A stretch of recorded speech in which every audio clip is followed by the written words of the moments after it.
in the middle of breaking down this LSU Ole Miss game every way you possibly can because of how significant this game is. I look at the schedules, and as I said in the first hour, you win this game, whether you're Ole Miss or LSU, and you start to look ahead. And yes, LSU's got to go to Tuscaloosa, and that looks very difficult. Yes, Ole Miss has got to go to Athens, and that looks very difficult. But like South Carolina coming to Ole Miss, coming to Baton Rouge doesn't quite look like what it may have in August.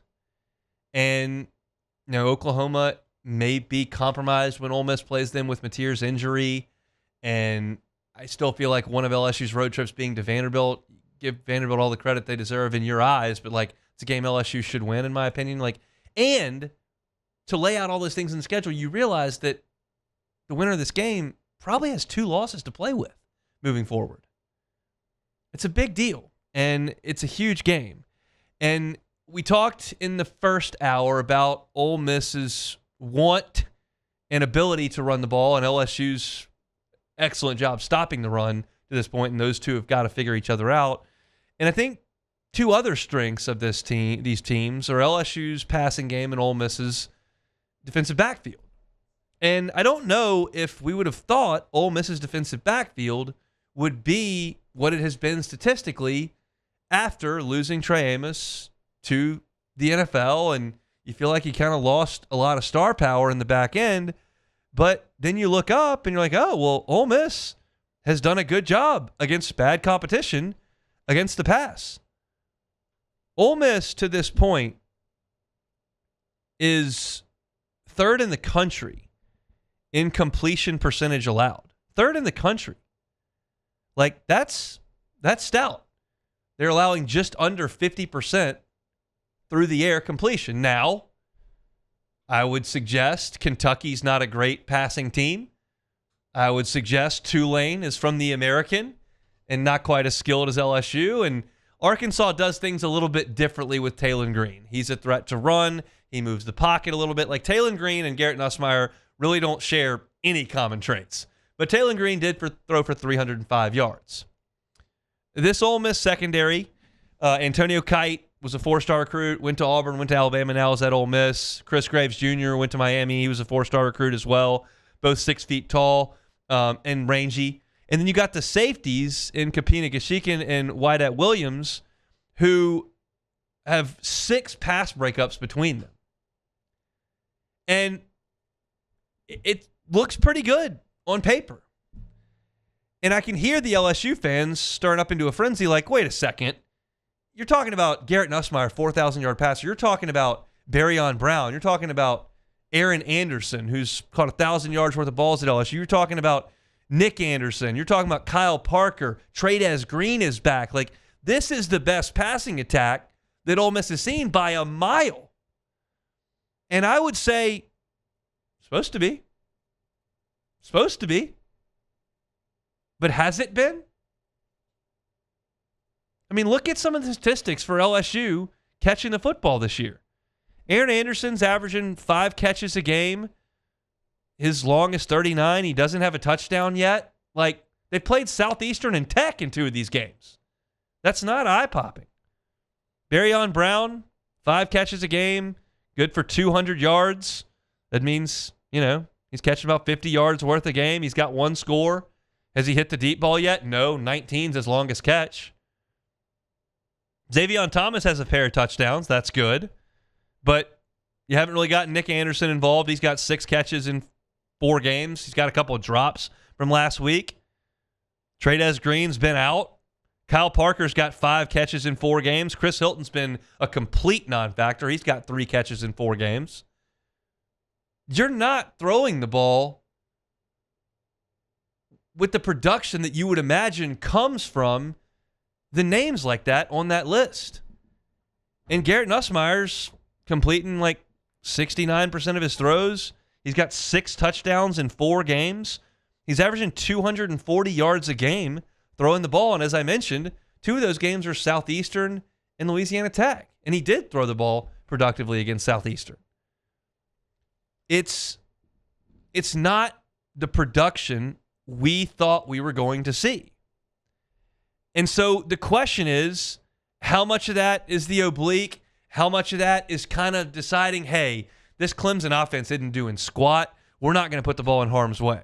Hey, this Florida offense is turning the ball over like crazy. They're not going to score. We're not putting the ball in harm's way. Hey, Nussmeier's not feeling great. We're playing Louisiana Tech here. Let's take it easy. Keep the ball in front of him. Like, I don't know. I don't know the answer to that. But I can't, in good faith, just sit here and go, hey, nice numbers, Ole Miss, but you lost all your good players from last year. Kentucky sucks throwing the ball. Arkansas is not any good. All your numbers are fraudulent. Wait till you see big, bad LSU show up. Look at the dudes we got. You sure? Like, do we know that? Man, I'm hopeful. I thought we would learn a ton about LSU at Clemson, and I feel like we learned a lot about LSU's defense against Clemson. I feel like we learned a lot about LSU's defense against Florida, but I cannot sit here.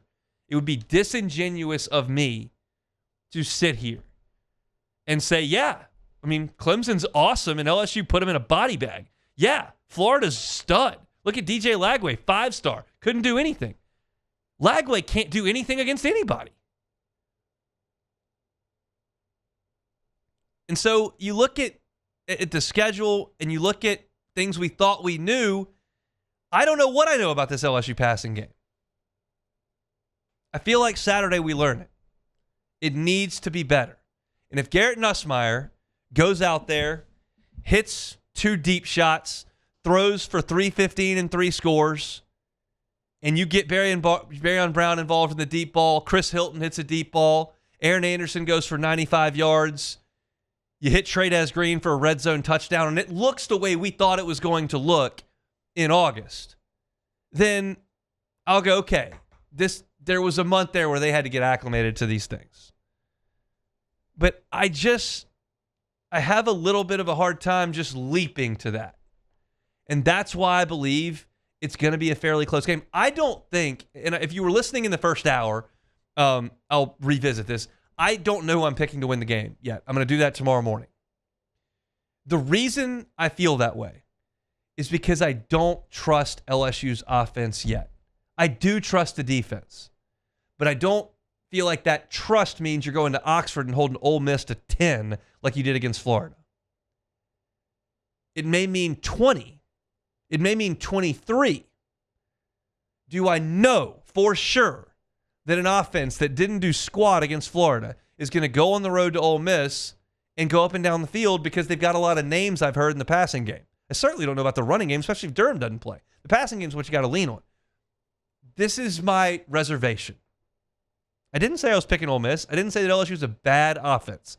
I said I don't know if I can put my entire faith, my entire trust in it yet.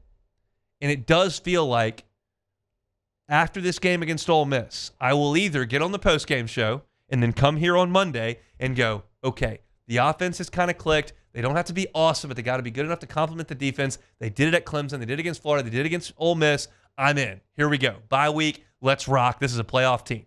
Or if the offense looks bad and they can't run the ball again and the offense doesn't click through the air, and I'll go, well, your defense can smother bad offenses, and that'll be enough to win, but what about when you play the good teams? What about when you play the teams that can move the ball?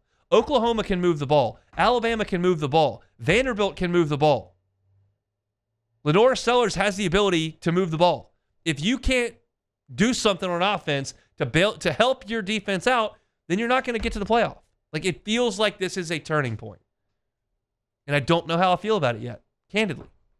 Not a radio tease, not something that I'm trying to drum up listenership. I just am being honest. I don't know yet.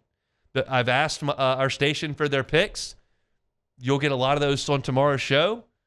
They're looking pretty purple and gold to this point. That's a lot of producers, a lot of on air. Like, it's not all the hosts. But I feel like there's a lot of purple and gold coming off this station in the next 27 hours until AFR's done. I'm not sure where I sit yet. We'll get to that point tomorrow. Hey, thanks for watching Hunt on LSU. Before you get out of here, do us a couple of favors. Hit that like button, leave your comments below, and subscribe to the channel for all your Fighting Tiger football talk. See you next time.